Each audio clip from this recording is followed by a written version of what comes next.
E o primeiro candidato a ser entrevistado é o candidato Pablo Marçal, do PRTB. Seja bem-vindo, candidato. Obrigado e vamos lá.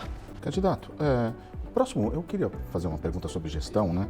O próximo prefeito vai preparar a elaboração do plano diretor atual, como eles estão, o senhor pretende fazer alguma modificação nesses eixos? O plano diretor ele é revisitado a cada 10 anos. Sim. Então foi 2014 e 2024 agora. Como eu quero construir um símbolo para o Brasil aqui em São Paulo, inclusive melhorando a vida das pessoas na Zona Sul, ali próximo de Interlagos, eu quero construir o maior prédio do mundo aqui, de 1 quilômetro de altura, que é alguns metros a mais que o prédio que tem hoje em Dubai. A nossa cidade ela não foi planejada com subúrbios e grandes avenidas, então a gente não pode trazer para o centro expandido essa questão de verticalização como alguns pretendem. Eu quero fazer o inverso. O senhor vai mudar então? Vamos, eu não, vamos. Junto com a Câmara, vou conquistar a Câmara para isso, porque a gente quer gerar 2 milhões de empregos nas periferias. Que aqui é o grande problema da cidade de São Paulo, que já vai resolver problemas de poluição, lentidão de trânsito, que é mobilidade, vai resolver problemas de segurança pública, ter emprego.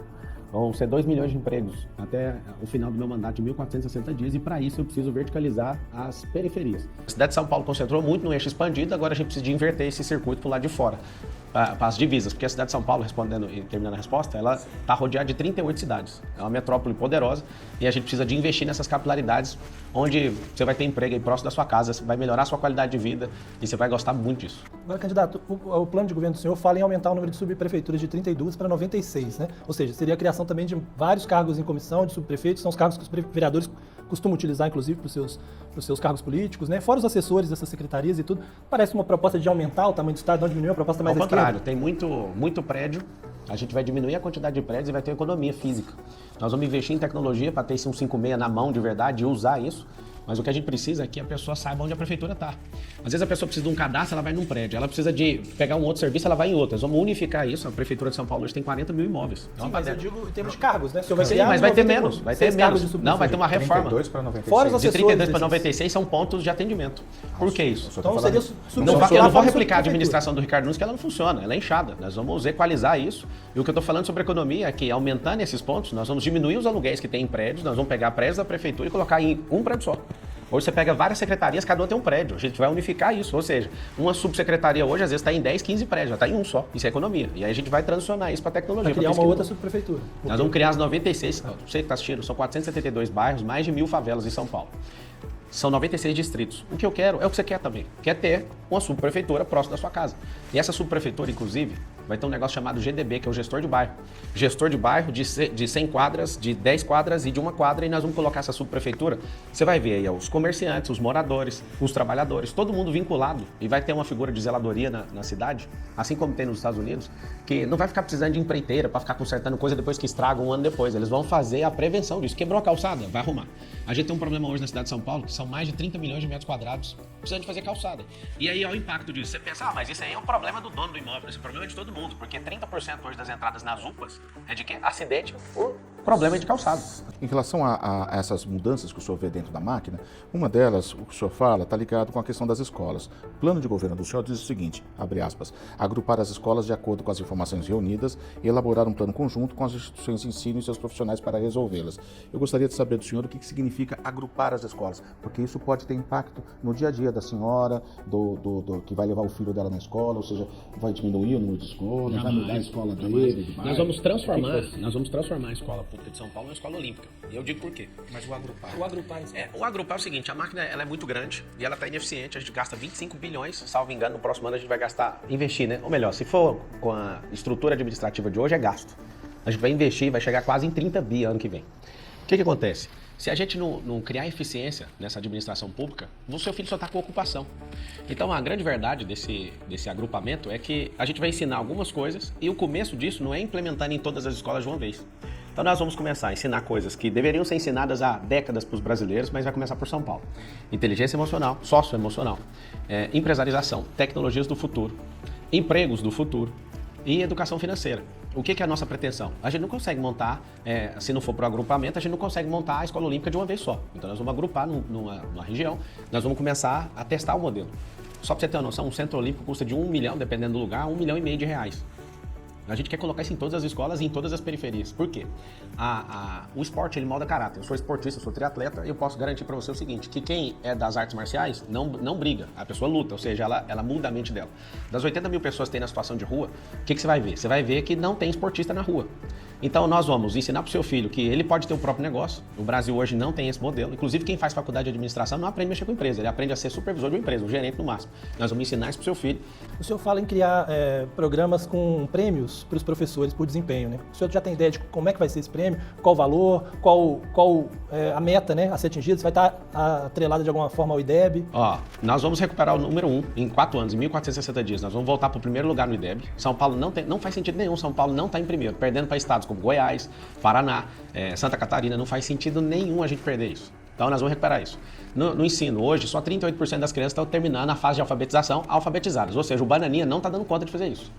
Inclusive, esse relógio que eu estou usando aqui é de um garoto chamado Theo, lá do Jardim Rosana, e ele me deu esse relógio, e eu prometi para ele que ia ser o governo das crianças e dos mais pobres. Theo, estou aqui com o seu relógio. Mas o prêmio, o senhor tem o valor do prêmio? É o seguinte, quando você tem um plano, e aí aqui fica claro para todo mundo de São Paulo, o plano é para ser votado e depois nós vamos para a parte de projeto. O que é a diferença de plano e projeto? São 10 planos de governo. Nós estamos viabilizando quem vai tocar esse plano, o time que vai tocar esse plano. Ganhamos a eleição, nós vamos fazer o projeto. Aí, de acordo com o Caixa, a gente vai ter que gerar economia para gerar isso. Agora, qual que é a intenção? Vou te responder a pergunta. Está vinculado ao presenteísmo, ao crescimento da nota dessas escolas. E a gente vai fazer isso. Para você ter uma ideia, de novo, nos Estados Unidos, o valor do IPTU do imóvel está vinculado à nota da escola. Só para você ter uma noção. É o estilo, né? Não chama IPTU lá. O valor dos imóveis fica vinculado à nota da escola. Esse é o modelo de gestão que eu quero fazer na Escola Pública de São Paulo. É fazer o quê? Vincular para todo mundo dar tanto valor na escola pública que a gente vai ficar todo mundo de olho nessas notas. E aí a gente vai fazer um ranking comparativo dessas escolas e vamos premiar esses professores em relação a isso. Ou seja, o senhor pretende trabalhar mais com premiação do que com a questão da elevação do piso salarial dos professores? Seria mais ou menos isso, só para entender? O que a gente precisa é de viabilizar. Eu imagino que esses últimos governos não têm subido a percepção de valor que os professores têm. A gente vai nas duas frentes. Agora, a lógica de premiação imediata vai fazer ele empolgar muito mais. O professor precisa ser honrado. Na década de 90, todo mundo respeitava o professor e respeitava a polícia. Eu não sei o que aconteceu, que esse esquerdismo, esse comunismo foi alastrando na nossa cabeça. Ninguém respeita mais a autoridade, não respeita a polícia, nem respeita o professor. Os alunos vão respeitar vocês sim, vocês podem contar comigo. Sobre saneamento básico, o plano de governo do senhor mostra, claro, o problema que nós temos de saneamento básico e fala até em eventualidade de voluntariado junto ao governo do estado, governo federal e iniciativa privada para resolver esse problema.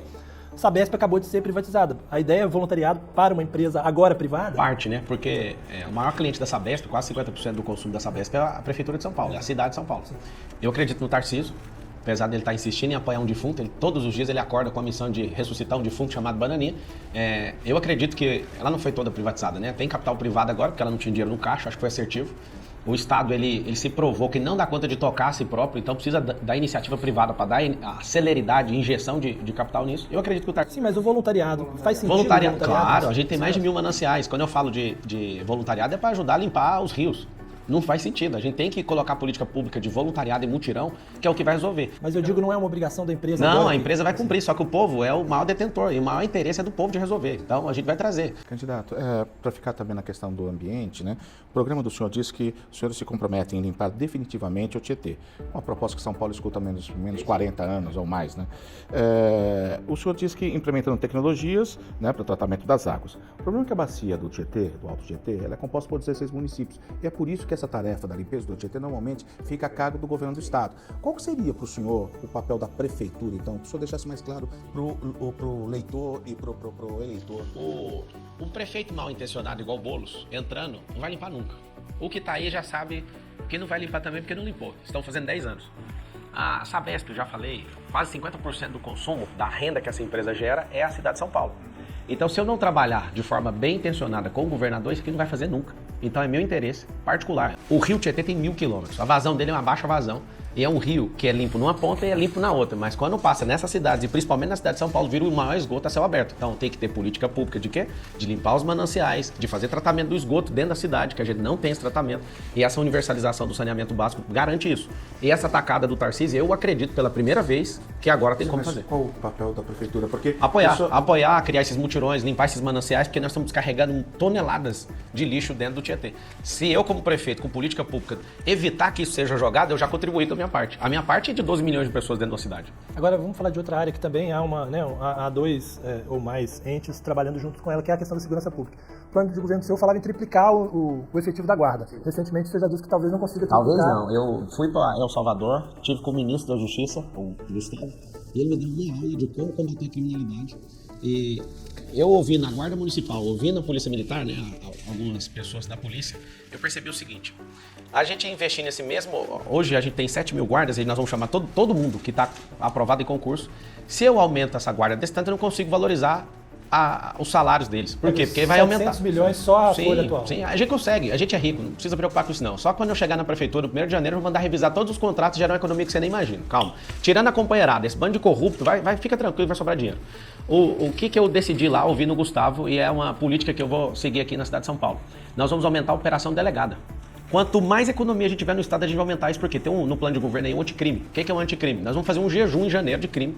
E a gente vai fechar as entradas dessa cidade. Vamos fazer isso com a operação delegada, vou estender isso para a Polícia Civil. E, inclusive, se não tiver, eu duvido, né, mas vai ter, para você entender que a operação delegada é um convênio com o governo do estado, onde o policial militar já vem com a sua farda, já vem com a sua arma, e ele pode atuar imediatamente, porque ele já é treinado, ele tem tirocínio. Sim. Isso já acontece hoje. E nós vamos aumentar. Aumentar em quanto? E não acontece com a Polícia Civil. Não, mas em quanto? De acordo com a disponibilidade de caixa. A gente vai aumentando progressivamente. Existe uma questão que é também, o senhor deve saber disso, que é a questão do, vamos dizer assim, do efetivo e de como você distribui esse efetivo pelos turnos de trabalho. Há um limite, ou seja, aumentar o policiamento com o atual efetivo... É um limite por área, né? A gente vai aumentar as áreas, são 96 distritos. E você que está preocupado com a segurança pública, que é o número 1 item de maior problema nessa cidade. O distrito mais perigoso hoje é o distrito de Pinheiros. Nós vamos começar por ele, expandindo até o último. Até o último aí, em São Mateus, onde tiver, nós vamos levar esse policiamento. E vai ser como a progressão disso? Fechando a resposta. Progressão vai ser de acordo com a disponibilidade de caixa e o convênio que a gente tem. Agora, a gente pode reformar isso. Inclusive, a Polícia Civil saiba, nós vamos estender para vocês também. Caso, eu duvido que não tenha interesse, né, dos policiais, que eles preferem trabalhar dessa forma, nós vamos aumentar o valor. De novo, nós vamos gerar economia no Estado para fazer essa progressão. Não são funções distintas? Quando o senhor fala da Polícia Civil, a Polícia Civil mas trabalha depois do crime. Não, então, só que eles têm tirocínio. Por que eu vou abrir para eles? Só que eles podem fazer a parte investigativa também e podem, nesse anticrime, se a gente não usar todas as nossas forças, inclusive vou convidar o presidente, o atual mandatário da presidência da República, para a gente combater o crime aqui nessa cidade, que é o item número 1 da cidade, e pode contar com o xerife aqui que eu vou resolver isso. O senhor, quando fala vai convocar o atual mandatário, você está falando do Lula, o senhor considera que então vai ter uma boa relação, espera ter uma boa relação com ele? Olha, a questão de relação vai depender dele, porque eu sou republicano. O que é republicano? Eu sou uma pessoa que na hora que acabar a eleição, a gente precisa governar. Se ele vier a São Paulo, o senhor vai receber? Claro, ele é presidente do Brasil. Eu não estou contra ele, não. Eu luto para que ele faça as coisas certas, que ele diminua o imposto como o Bolsonaro diminuiu, que ele seja um cara que não gaste tanto dinheiro igual está gastando, que ele não interfira no Banco Central. Eu estou a favor, eu quero que ele dê certo. Eu sou brasileiro. Lula, eu torço para que você dê certo e vou te receber aqui na cidade de São Paulo com maior tranquilidade e vou precisar da sua ajuda aqui para a gente governar. A gente vai voltar a falar de propostas, mas aproveitando já que a gente estava falando sobre Lula, eu queria falar sobre a relação do senhor com o Bolsonaro, né? O senhor, né, tem um público mais ou menos parecido com o dele em alguns aspectos, né? O eleitorado, quando a gente vê o eleitorado que votou nele, metade do eleitorado dele está com o senhor, mas nos últimos dias ele soltou ali um vídeo nas redes, reclamando do senhor no 8 de janeiro, falando que o senhor foi... 8 de janeiro? No 8 de janeiro eu estava nos Estados Unidos e ele também. No 7 de setembro. Nós dois estávamos nos Estados Unidos, na mesma cidade. Reclamou do senhor no dia 7 de setembro? Reclamou não. Reclamou. O que ele falou? Ele disse que o senhor foi um traidor, que o senhor ele não falou isso, no final, sim, no vídeo que ele traidor? Ele falou isso? No vídeo que, caramba. É o vídeo que ele compartilhou. Ele verbalizou? Não é ele falando, ele compartilhou. Isso aí é fofoca então. O senhor considera ele que compartilhou onde? Compartilhou no WhatsApp. Você viu? Com aliados dele. E você viu no Sim. WhatsApp? Caramba, isso é fofoca, irmão. Você acha que não, que ele não faria isso? Isso é fofoca. Compartilhou no WhatsApp, você viu que era ele? Compartilhou. O senhor pode dizer que não é ele, você pode alegar que foi o filho dele. Não, eu não vou alegar nada, isso pra mim é fofoca. Como eu vou combater fofoca? E na outra vez que o senhor discutiu nas redes sociais com ele, o senhor disse que na verdade foi o Carlos. Não, na verdade não, é o Carlos que usa. É o Carlos que usa a rede social. Mas hoje a relação tá como? Tá normal. Depois que passar a eleição, fica tudo bem. O público o senhor não acha que ele tem um certo ciúme que o senhor tá ali... Aí, um capitão do exército ter ciúme de macho, eu acho que isso não faz muito sentido. Isso aí é locubração. Aquele episódio lá da bandeira, que o senhor disse que viu que foram funcionários da prefeitura... Não, eu disse não. Eu tenho um vídeo, eu postei. Eu não sei por que a justiça mandou tirar o vídeo, mas o funcionário da prefeitura... Tem os dois. A bandeira já estava lá. Mas por que o funcionário tá esticando? Ele tá esticando por quê? Porque passar onde? O cara pode passar na calçada. Então, aquela bandeira o senhor disse que não... Não, aquilo lá, o que é isso? Eu que mandei pra imprensa falando isso aí, tá destruindo um símbolo nacional. Por que o senhor acha que ele não apoia? Eu mesmo mandei. Aquilo não faz sentido. Aquilo é coisa de apoiador, de gente maluca, sei lá de onde. E por que o senhor acha que ele não apoia o senhor? O presidente Bolsonaro? Olha, só o fato dele não ter paixão no Nunes, parece que ele tá me apoiando. É um sentimento. E todo mundo tem esse mesmo sentimento. Mas ele estava, por exemplo, quando o Nunes foi lançado candidato. Ele tem um Não, ele tem um vice. Ele tem um vice. Exato. Sabe por que ele tem um vice? Porque o Bananinha ia colocar a Marta Suplicy de vice. E o Bolsonaro não deixou. E quando eu almocei com o Bolsonaro, eu fiz votos e não pedi nada para ele. Eu fiz votos que ele conseguisse mesmo colocar. Vou te falar por quê. Colocando um vice, que é do PL, a gente ganha a eleição no primeiro turno. Por quê? Porque a esquerda vota ideologicamente, ideologia é telhado. Nós, que não é um movimento bolsonarista, não é marxalista, é um movimento que é cristão. É um movimento conservador, que vem antes de todos nós. Esse movimento vota por princípios. Vocês podem, quando eu falo vocês, me desculpa que vocês não fizeram isso ainda, mas a mídia inteira pode me atacar, o consórcio comunista do Brasil pode me atacar, as pessoas sabem pelos princípios que nós vivemos. Eles não estão nem aí pelo que vocês estão falando. Vocês, desculpa, que vocês não fizeram ainda, que a mídia está fazendo. Então, assim, sobre o Bolsonaro, eu acredito que ele me apoiaria se eu tivesse vindo em outubro do ano passado. Eu quis entrar, porque eu vi que sacaram o Salles. Tá muito simples, eu não iria disputar a prefeitura de São Paulo. E o que está chocando o sistema? Já termino. O que está chocando o sistema é que um cara, sem as suas redes sociais, sem fundo eleitoral, sem TV, sem padrinho, sem ninguém, sem coligação nenhuma, está em primeiro lugar na maior parte das pesquisas. O senhor falou sobre valores, né, que são importantes, etc. A gente sabe quantos são o senhor. Certamente obteve esses valores na sua criação, na sua família, como Sim. eu, o Ricardo, etc. Né? E tem uma coisa que às vezes as pessoas falam, pelo menos eu escuto isso de pessoas, né, que às vezes acham que a postura do senhor às vezes é um pouco agressiva, principalmente nos debates. O senhor falou alguns palavrões em debates. Sim. E às vezes tem criança assistindo na sala, as famílias ficam preocupadas com Qual isso. que foi o candidato que não falou palavrão? Todos falaram. Eu tô falando nos do debates. senhor. Sim, mas é pra você ver que as crianças têm que ouvir de todo Quando a mundo. gente for entrevistar os outros candidatos, a gente Lembra pergunta disso. pra eles. Tá Pode bom. ficar tranquilo. E eu queria saber, o que o senhor diria para essas pessoas que acharam a sua postura um pouco agressiva nesses debates? Eu vou te fazer e uma que em pergunta já algum momento- respondendo. E que em algum momento o senhor eventualmente tenha se excedido, tenha falado algum palavrão em público, numa televisão aberta. Me lembra qual palavrão que eu falei no debate? Comedor de açúcar? Não. Ladrão? M, 3 pontinhos, por exemplo, que o senhor M? falou. M, 3 pontinhos é a palavra. O senhor quer que eu fale? fez referência também a uma certa parte da anatomia do corpo humano, usando outras Mas palavras. o termo é mas- jurídico, orifício rugoso lombar, isso não é palavrão. Não. Foi foi lá na Gazeta, a apresentadora, a Pediu Denise, pro senhor até pediu pro senhor evitar o palavrão. Mas qual foi? Mas eu não vou repetir aqui. Eu não falei Eu esse não- palavrão. não, o senhor falou. Eu usei Não, o senhor orifício falou. rugoso Não, lombar, não. comedor de açúcar. Candidato, o senhor falou, eu só queria Sim. isso dizer pra mim. Tá, tanto então faz. tá bom. mais fácil. Tá, É mais eu vou fácil o responder senhor sua falar. pergunta. É mais fácil o senhor falar pro eleitor. Vou falar pro eleitor. Com comunista não pode afrouxar, eu tô pegando leve. Espere guerra no mais alto grau quanto o consórcio comunista do Brasil. PMDB, essa tropa de Nunes, Tabatinho, a Tabata, quer dizer, comedor de açúcar, dá pena. Esse pessoal, eu vou tratorar eles no próximo debate. É meu único tempo de televisão. Você tá certo, eu tô agressivo porque eu só tenho Deus e o povo. Então, assim, meu tempo de televisão, ninguém vai mandar o que eu faço. Espere, Datena, que eu vou soltar uma no seu peito agora no debate do SBT. E você, Bananinha, espero que eu vou soltar, porque você tá me chamando de bandido. Eu vou te prender ano que vem, porque eu vou auditar todos os seus movimentos na prefeitura. Você vai ser preso, se você não for, você muda meu nome.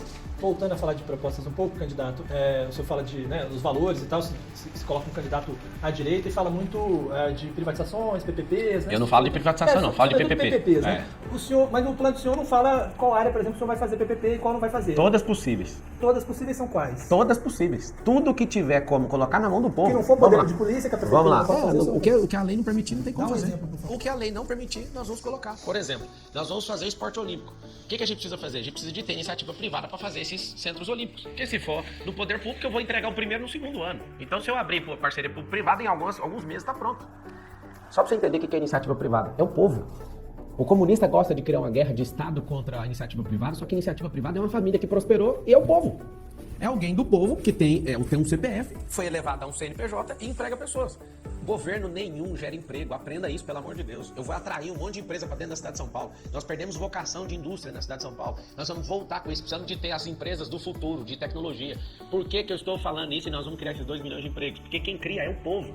Nunca foi um governo um criador de emprego. Quem cria é empreendedor. Empreendedor é gente como a gente. Eu quero te elogiar a nobreza da forma que você pergunta. Não, me desculpe. Não, é o seu jeito. Eu tô te elogiando que eu acho muito ponderado. Parabéns. Obrigado, candidato. Obrigado. No plano de governo do senhor, o senhor menciona que, vou citar aqui textualmente, as cidades que implementam planos de mobilidade abrangentes, elas experimentam melhorias na qualidade do ar, no congestionamento, etc. Mas o senhor não faz referência direta aos corredores de ônibus, que são centrais no plano de mobilidade de São Paulo.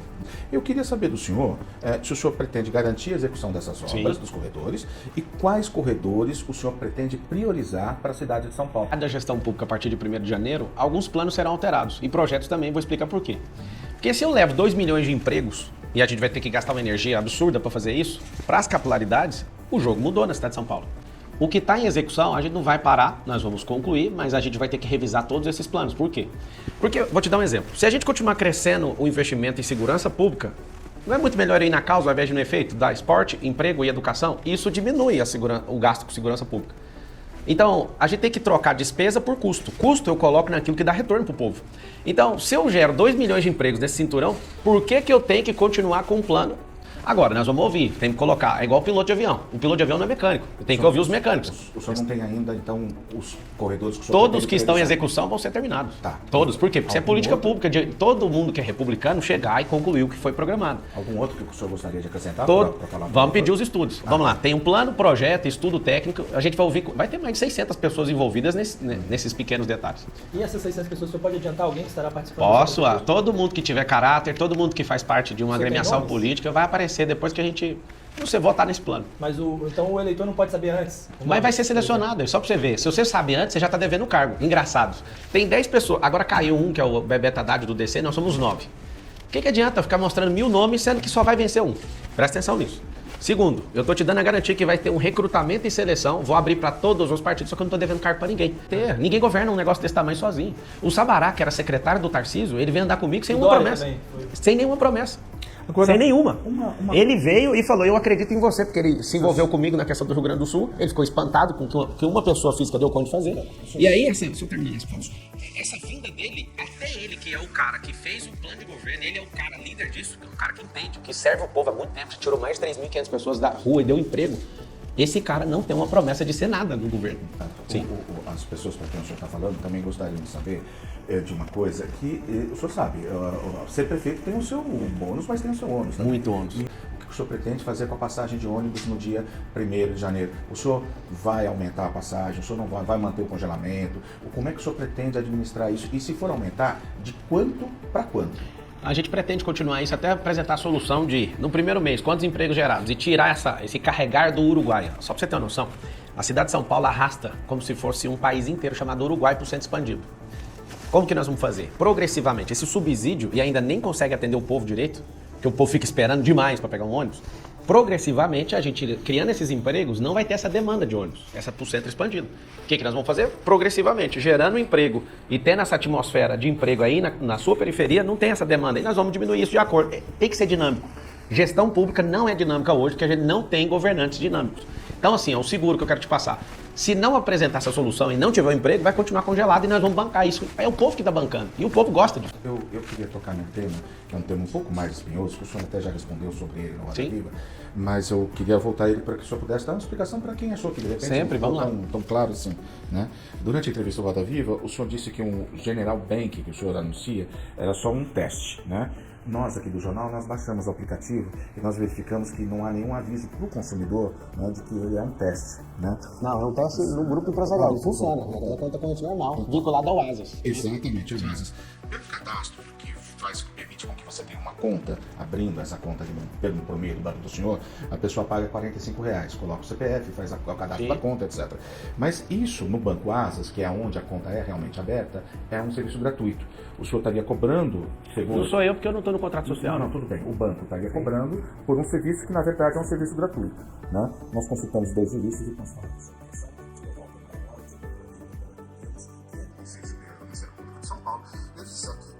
Numa situação dessa, pode-se dizer que as pessoas podem ser induzidas a erros e que pode estar ferindo uma vantagem. Você baixa o aplicativo, você vê o que são os benefícios que as pessoas dão. Foi baixando, ela paga não é para ter a conta, ela paga para ter benefício. E, inclusive, já para responder... Só para pode ficar à vontade. Me desculpe.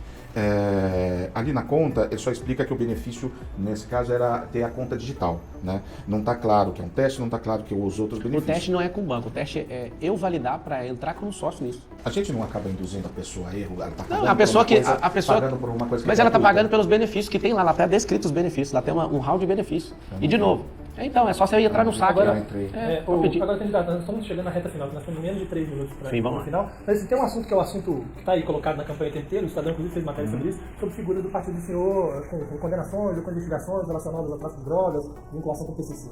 O senhor, no primeiro momento, chegou até numa sabatina a defender que o presidente do partido... Eu fiz o que eu falei lá. Mas depois o senhor... Mas ele não saiu ainda. Mas ele não saiu, eu vou fazer o quê? Ele é o cara que vai pegar uma caneta e me tirar. A prefeitura não tem combinado com tirar ele. os vereadores, começarem Não a tem. colocar nomes. Não tem combinado com ele. O senhor não pode simplesmente trocar de partido? Como que eu vou trocar de partido? Eu fico inviável. Não tem como. Eu só estou só perguntando. É o meu sonho no Brasil, já respondendo, meu sonho no Brasil é que uma pessoa possa ter sua candidatura independente, porque partido político é o negócio mais assustador que você vai ver. Ninguém no meu perfil consegue viabilizar a candidatura. O Silvio Santos quis ser presidente, nunca queria conseguir. Não conseguiu e esse povo não deixa. Eu não sou o presidente do partido. A viabilidade do partido, não é, eu não sou o presidente. Hoje eu sou a pessoa mais importante do partido. Ótimo, há uma caneta de alguém, derruba minha candidatura e acabou. Bom, o senhor fica num grupo assim? Porque Mas se eu- alguém me convida para um clube onde imagina. só tem gente meio estranha... Fala um sabe? partido, então, que tem, é o Partido do Santos e não existe. Não sei. Ou seja, nós precisamos lutar no Brasil pela candidatura independente. Por quê? Porque qualquer cidadão que queira fazer, e um cara nobre igual você, que eu estou testificando aqui, você é um cara que não suportaria estar dentro de um partido político. É um negócio assustador, é gente brigando por nada, assim, é um negócio maluco todo dia. Eu preciso interrompê-lo apenas porque a gente está com os 30 segundos finais Boa, e eu dou um boa. espaço para que o senhor faça suas considerações finais. É o seguinte, em São Paulo tem jeito. Não faz isso aqui virar uma merda gigantesca na mão do Boulos. Merda não é palavra. Não, desculpa. Não deixe o Bananinha destruir essa prefeitura. Eles estão há 10 anos. Esse governo é do Dória. O Dória é o dono desse governo. Ele é só um herdeiro. Esse vereador não tem perfil para ser prefeito. Eu peço seu voto. Me dá a chance de servir você. Obrigado, candidato. Faz o M então. Pablo Marcal por SP no Instagram. Tamo junto. Obrigado, candidato. Obrigado.